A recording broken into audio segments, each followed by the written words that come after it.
èmi ò mú nǹkan tí àwọn ará Ọ̀ṣun fẹ́ gbà ọ́ nínú kí wọ́n gba ẹ̀mí gọ́vnà Adémọ́lá Adélékè. Wọ́n ní nígbà tí wọ́n gba ìwé ẹ̀rí tán wọ́n gbé lọ sáàfin bàbá wa ọba Àtaọ̀jà tìlú Òṣogbo. Wọ́n ní wọ́n jáde bọ́ba ni wọ́n lọ attack wọn. Wọ́n bẹ̀rẹ̀ sí ní yìnbọn wọn láàrin 12 minutes iná fi ń yìnbọn. Kí ló wà ń bẹ̀? Ṣé coincidence náà ni? Torí ibi tẹ́ ẹ̀ mọ́ yìí sí nìyẹn. Àwọn ibì kọ̀ọ̀kan bẹ́ẹ̀ tó pé èèyàn máa ń gbìyànjú. Tẹ́tẹ́ ní ọ̀rọ̀ géèmù lọ́rọ̀ ìdíje fún ìdìbò. Ẹni tí Ọlọ́run bá kádàrá pé yóò jẹ iná ni yóò jẹ. APC ẹgbẹ́ yẹn gbìyànjú gan. Ẹgbẹ́ APC gbìyànjú gan torí pé ẹni ó lẹ fìlà májànà kù ó gbìyànjú o. Elédùmarè ni ò fún lẹ́ran pa. Mi sọ pé ẹgbẹ́ APC ló lọ attack o, ẹ má sì mí gbọ́ o. APC lèmi tí mò ń sọ̀rọ̀ yìí o. Bọ̀tán bá ní nínú ìbò Ọ̀ṣun Adélékè ni mo fọ́ fún. Ó dẹ̀ láwọn ọ̀dí tí kálukú fi tẹ̀lé ẹni tó tẹ̀lé. Bọ̀tẹ̀mí kàn fàsìkò yìí rọ̀ wá.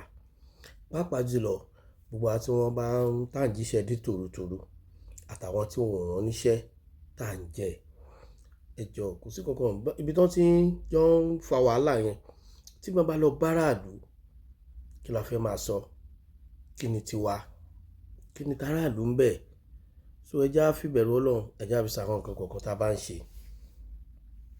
So èmi dẹ̀ ń fi àkókò yìí náà mo fi ń kí gómìnà Adémọ́lá Adélékè mo tún wá ń gbà wọ́n nímọ̀ràn wípé mo gbọ́ àpilẹ̀kọ ọ̀rọ̀ wọn kan tí wọ́n sọ pé àwọn expect kí bóyá former governor Oyètọ́lá or Àmbọ̀ bóyá wọ́n ní wọn congrat àwọn sẹ́rí ìbò tá bá ti dì tán ó ti lọ nìyẹn o sọ nǹkan tá a fẹ́ ṣe kálukú kan lọ mú dání wípé àtẹni tó lose àtẹni tó gain ọdún mẹ́rin máa pé kí la fẹ́ fọdún mẹ́rin yẹn ṣe ìní tí ẹ jẹ́ kó important sí wa. Bọ̀ nínú àpilẹ̀kọ gọ́vnà Adémọ́lá Adélékè wọ́n sọ wípé kódà táǹfààní bá wà fún Àmbọ̀ wípé tán bá lè jẹ́ káwọn tó jọ jókòó wọ́nà wọn pé anything tán bá ní upstairs wọn láti drop ẹ̀ fáwọn pé ó yá ọ̀rẹ́ mi ṣẹlẹ̀ wọ́n láwọn máa welcome wọn. Intenso yìí só dénú yín sà tó wáyé pé dénú yín àìdí àgídí ni tó yẹ ká máa lò nínú politics ní Nàìjíríà. Ọ̀pọ̀lọpọ̀ àwọn èèyàn tó ń jáde wọ́n ń rí ìrírí oríṣiríṣi tí pé lẹ́nu àná tá a gan bọ́ta yìí à ń rí àwọn kankan tá a máa wò pé ṣé Nàìjíríà lè rí báyìí ṣá ṣé state wa lè rí báyìí ṣá ṣé country wa tún lè rí báyìí. Ọ̀pọ̀lọpọ̀ wa là ń rí ṣùgbọ́n ta ló fẹ́ ṣe ta ló lè fọwọ́ sọ̀yà ipò máa rí bẹ́ẹ̀ Ògún gbọ́ kò sí kò sẹ́ni tó lè fọwọ́ sọ̀yà rẹ̀ because ọ̀nà tó lè gbà rí bẹ́ẹ̀ iná ni ò sí yìí. In time kan tí mo ṣe fídíò kan fún engineer Abíọ́dún Ṣèyí Mákindé gómìnà Ọ̀yọ́ state nígbà tán bẹ̀rẹ̀ ìjọba ọdún mẹ́rin wọn àkọ́kọ́ tó pé gbogbo àwọn nǹkan tí ó jẹ́ àbádọ́n project tí lẹ́tà Jímọ̀bí Abíọ́lá Jímọ̀bí tí wọ́n lè parí wọ́n fi tẹlẹ́yàmẹ̀yà ẹgbẹ́ ṣe wọ́n bẹ̀rẹ̀ sí ní ṣe gbogbo nǹkan yẹn so kò síbi tírú ẹ̀ ò ti lè ṣẹlẹ̀ sẹ́ni tá a bá ti yọ ẹlẹ́yàmẹ̀yà ẹgbẹ́ kúrò mo rántí gbà táwọn primary school a kọ́ subject kan tó máa ń fún ní topic pé apartheid is a crime against humanity pé ẹlẹ́yàmẹ̀yà kò dá fọ́mọ èèyàn. Èmi rọ̀ yín nípínlẹ̀ Ọ̀ṣun pàápàá jùlọ gbogbo àwa ládéládé àwa lóyè gbogbo ọba aládé tó jáde tán fún gọ́vnà Adémọ́lá Adélékè ẹ pé ìfẹ́ padà sáàrin ìlú àti dìbò ìbò ti lọ nìyẹn gbogbo pé àwọn ìbò yìí ò mọ́jú a fẹ́ yẹ̀wò a fẹ́ túwò a fẹ́ ṣe gbá iyì ti wà bẹ́ẹ̀ bí APC ṣe play maturity lórí ọ̀rọ̀ election yẹn tẹ́ bákan tó fẹ́ máa fa àfàsẹ́yìn lókù then mo ń fàṣí kókó yìí mo fi ń ran gọ́vnà president Bọ́lá Ahmed Tinubu gbogbo tó jẹ́ tọ́ Ọ̀ṣun state ẹ dá padà sọ́wọ́ gómìnà gbogbo pé gómìnà ò lè ṣe lè gómìnà ló gbọ́dọ̀ ṣe lè focusing wa náà nìyẹn pé okay and try ara àjàlẹ̀ yín wà so táwọn APC bá ṣe yẹn nípínlẹ̀ Ọ̀ṣun èmi ò rí wọn blame kálukú náà lo avenue àtòrí ọ̀fẹ́ tó ní ni tó wáyé pé gómìnà Adémọ́lá Adélékè làwọn náà l'opportunity ní federal tẹ́gbẹ́ wọn dẹ̀ fẹ́ gbà ìjọba lọ́wọ́ ẹgbẹ́ tó wà ńbẹ̀ tó jẹ́ ẹgbẹ́ alátakò, kò sí nǹkan táwọn náà ò lè ṣe. So mi blame APC pẹ̀lú gbogbo ìrìn àjò tí wọ́n rìn, but ẹ ti gbìyànjú, tọ́lọ́run ti ṣe, tọ́lọ́run ti wá ṣe nìyẹn. Gbogbo tó bá jẹ́ tọ́ Ọ̀ṣun state, ó yẹ kẹ́ rí pé ìfẹ́ Ọlọ́run làwọn èèyàn fi dìbò f'Adeleke, kò ń ṣe ìfẹ́ owó, torí mi mọ̀ báwọn èèyàn ṣe máa gbowó lọ́wọ́ APC tán máa lọ dìbò f'Akọ́ọ̀dù. So ìfẹ́ Ọlọ́run ni àwọn ìrìn àjò kọ̀ọ̀kan bẹ́ẹ̀ yẹn dẹ̀ lọ́lọ́run fi máa ń jẹ́ ká dá òun mọ̀ wípé òun ni òun lòun lè ṣe, torí pé òun lòun ti ń ṣe tẹ́lẹ̀, òun náà dẹ̀ lòun máa ṣe lọ. Tí ò sẹ́nì kankan tó lè bí, kò sẹ́nì kankan tó lè sọ pé má ṣe, torí kò sẹ́nì kankan tó lè sọ pé ṣe. So onílé ń gbàdúrà, olè ń gbàdúrà, àdúrà ẹnìkan ni ó gbà, àdúrà ẹnìkan ni ló máa gbà. So ló fi débi ẹgbẹ́ onímọ́tò, ẹni bá respect sir, bó ẹ jọ nítorí Ọlọ́run ẹ jẹ́ ká make a peace. Ní tí mo lè sọ lórí àríyàn nìyẹn, ẹ jẹ́ kí ìfẹ́ jọba. Àníyàn tí gómìnà Adémọ́lá Adélékè tán fi sọ̀rọ̀ wípé àwọn fẹ́ àjọṣepọ̀ tó dánmọ́rán láàrin àwọn àti Àǹbọ̀, kán lo àníyàn yẹn. Mo dẹ̀ rí pé ẹnìkan tọkàn ẹ̀ mọ́ ìní gómìnà yìí, ṣùgbọ́n kò sí bó ṣe wulẹ̀ kó ṣe tó, kíní kan kì í fojú rẹ̀ wora wọn. So ìyẹn ò pé kán decamp sínú accord. Tẹ bá wo ọ̀rọ̀ yìí, ẹ rí pé ọ̀pọ̀lọpọ̀ ọ̀rọ̀ la gbọ́ tá láǹfààní àti máa, tó o bá ti fẹ́ kọ́ tẹ̀sẹ̀lẹ̀ tàbí tó o bá ti fẹ́ máa dákún wàhálà, o ní láti máa lọ mú àwọn fídíòs kan wá kó máa lọ replay rẹ̀ tó lè máa dá wàhálà lẹ̀. Ẹ lè sọ briefly kó lè bá yé àwọn èèyàn. A rí pé máa kan sọ̀rọ̀ pé Your Excellency President Bola Ahmed Tinubu, àwọn gangan fúnra ara wọn pé Adémọ́lá Adélékè ni wọ́n fẹ́, wọ́n rí pé ìlú fẹ́ wọn, ìlú dẹ̀ nífẹ̀ẹ́ wọn, ìlú dẹ̀ fẹ́ kán padà wá. Ṣùgbọ́n láti ọjọ́ táláyé ti dáyé táwa ti gbọ́njú ni láti mọ̀ pé ọ̀tẹ̀ àgbàdo kì í tán nínú ọmọ àparò. Bẹ́ẹ̀ lọ̀rọ̀ àwọn olóṣèlú tán bá jẹ́ opponent party. So ẹyọ kan tó tún dùn mí díẹ̀ tí mo kàn fẹ́ pẹ̀kẹ́lò náà ni ti bàbá engineer Rauf Arẹ́gbẹ́ṣọlá, because mo like bàbá yẹn gan. Àtìgbà ṣèjọba wọn ni mo ti fẹ́ràn wọn, ṣùgbọ́n Ọlọ́run ló mọ ìrìn àjò olóṣèlú. Ṣẹ́rí tí kì í bá ti ṣe wípé èèyàn fẹ́ gbà tí báwọn ẹbí èèyàn nìkan, ọmọ ìyàwó, ọmọ ẹ̀gbọ́n, ọmọ àbúrò nìkan ilẹ̀ ẹjọ́ fẹ́ jọ gbé, ilẹ̀ fẹ́ jọ gbà. Tó bá kọjú sẹ́nìkan, ẹ̀yìn ló máa ń kọ sẹ́lòmíì, because engineer lọ há sáàrin, kìíní yẹn wá dùn mí, because náà sìn àárín engineer wà, wọ́n ṣe pẹ̀lú federal, wọ́n ṣe pẹ̀lú state, wọ́n lọ dá dúró ni. Mo dẹ̀ sọ̀rọ̀ yẹn ní time kan tí mo sọ fún wọn pé kò sí nǹkan kan tó bí wàhálà láàrin Adémọ́lá Adélékè àti President Bola Ahmed Tinubu, torí pé gómìnà yẹn gbà fún engineer Rauf Arẹ́gbẹ́ṣọlá. Àwọn kan bú mi, mo dẹ̀ ń sọ fún mo sọ sínú ọ̀rọ̀ fídíò yẹn pé tí engineer bá lè gbìyànjú, tó bá lè wá àtúnṣe láàrin àwọn àti president kan jẹ́, ẹ wo bí grace wọn ò bá ṣe tó lérò yìí, bó tilẹ̀ jẹ́ pé kò sí nǹkan kan, ìjà náà ló máa ń gbẹ̀yìn òṣèlú, but no matter how, ìyẹn máa wà fún wọn.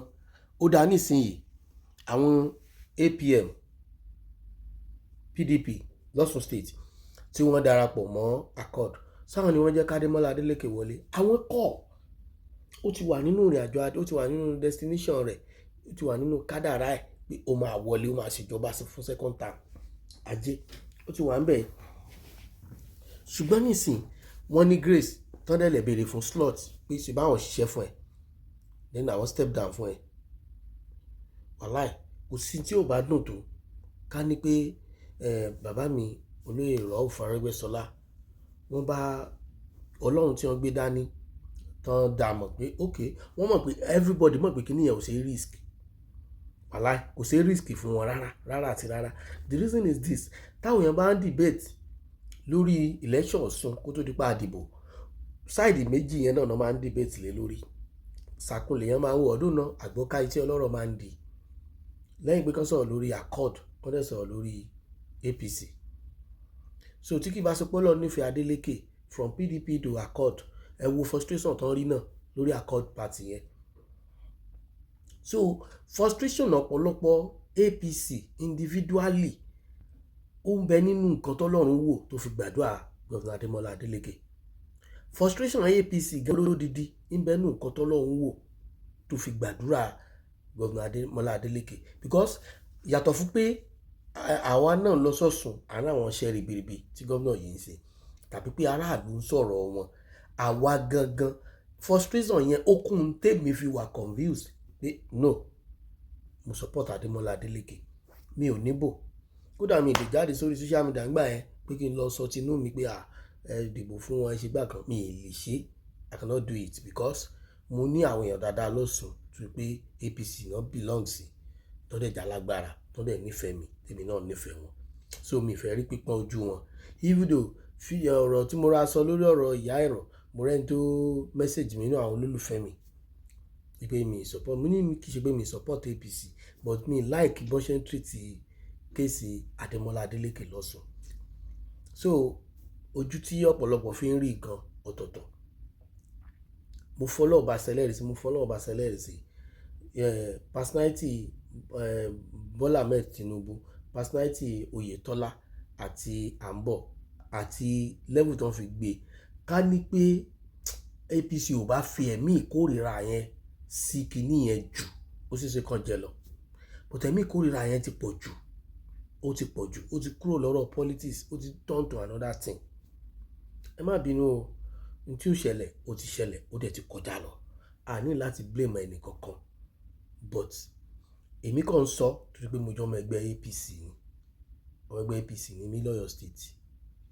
Ẹ̀kejì ni wípé ẹ mọ̀ pé mo ní mi ìlẹ́gbẹ́ òkè pé mo ń ṣòṣèlú mi to that extent, but tán bá ní lẹ́ni yìí nílùú Ọ̀yọ́ tí mo wà, tí mo jọ ọmọ bíbí ibẹ̀, APC ni mo gbé dání ńbẹ̀ o, nílùú Ọ̀yọ́ mi o, torí pé mo ní rep ọmọọba Akeem Adeniyi Scheme tí mi ò rí nǹkan kan tó lè change ẹ̀ lọ́wọ́ mi, ìrò pé nǹkan kan wà, so mo jáde